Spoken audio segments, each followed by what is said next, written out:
Isang tanawin na di mo malilimutan. Sa tuktok ng bundok, mararamdaman mo ang malamig na hangin, ang katahimikan ng paligid, at ganda ng overlooking view na abot tanaw ang buong kapaligiran.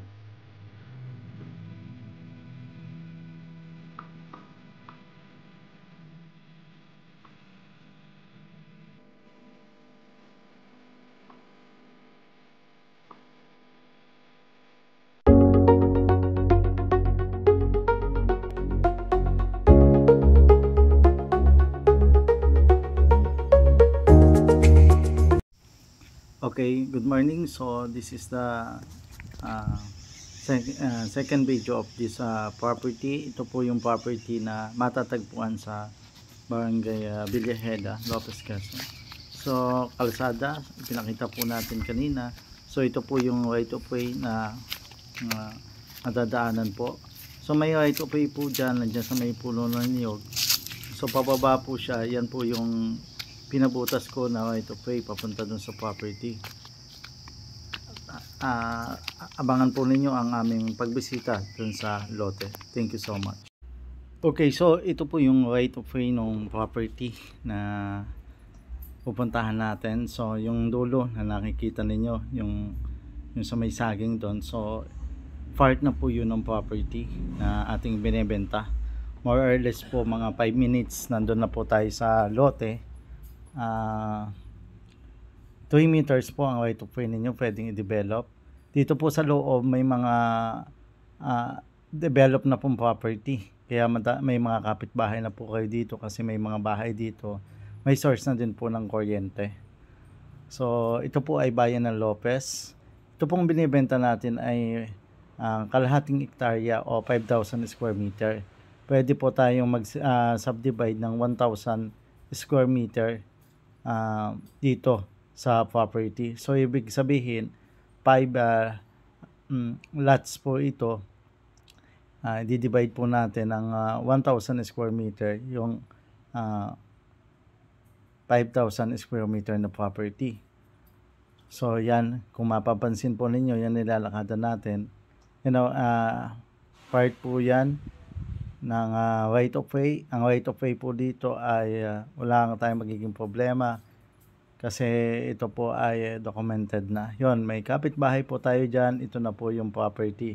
Niyugan po ito at saka sagingan. So kalahating hektarya po ito. Ang presyo po nito is 500,000. So pero pwede po na tayo na kumuha ng 1,000 na square meter lang. So doon sa mga client po natin nang gustong mag-invest ng maliit na property na tamang-tama lang para sa kanila. So ito na yung pagkakataon para makakuha po kayo sa mababang halaga. So ito po, hindi po flat yung property, may part na mataas, may part na mababa. Pero ang kagandahan po, may source po tayo dyan ng tubig. Kasi po, dun sa loob po ng property ay may sapa. Kaya maganda tayong mag-farm, mag-alaga ng mga manok, mag-alaga ng ano.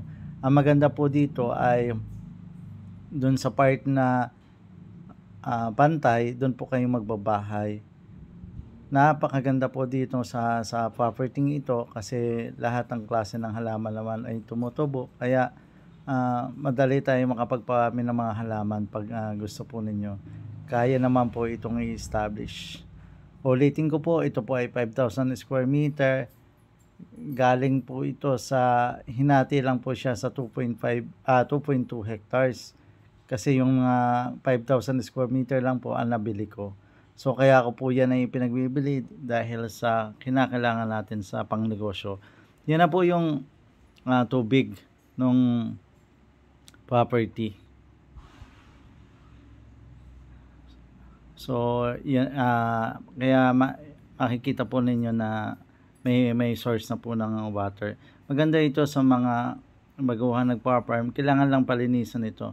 Hindi ko na po ito naasikaso kaya sarili ko po ito kaya gusto ko pong ibenta. Doon sa title naman po ito yung mother title pa. Pero wala na po kayong magiging problema doon. dun sa ano, kasi ito po yung nahati-hati na itong mga property ito. So yung tagapagmana po ang pipirmahan sa absolute deed of sale kasi hindi pa siya nakatransfer sa akin. So tayo naman po ay nagtititulo ng lupa, kaya napakadali lang po yan. Sa akin na din po ninyo transfer tong property. So niyugan, nakikita po naman ninyo, very productive po ang property ito. Ulitin ko po, 1,000 square meter ay 100,000 lang. Doon sa mga nagnanais na gustong bumili ng property, ito na po. Maaari po kayong mag-message sa aming WhatsApp, Viber, para tripping ko po kayo dito sa property. Ulitin ko po, ito po ay farm lot na matatagpuan sa bayan ng Lopez, Quezon, more or less 5.5 to 6 hours from Manila. Napakagandang property kasi ang Lopez ay first class municipality dito sa bayan ng Quezon. So ito po ay nyugan, hindi po lahat portion ay pantay, mayroon pong pantay, mayroon pong mababa at mayroon pong mataas, kaya hindi po kayo babahain.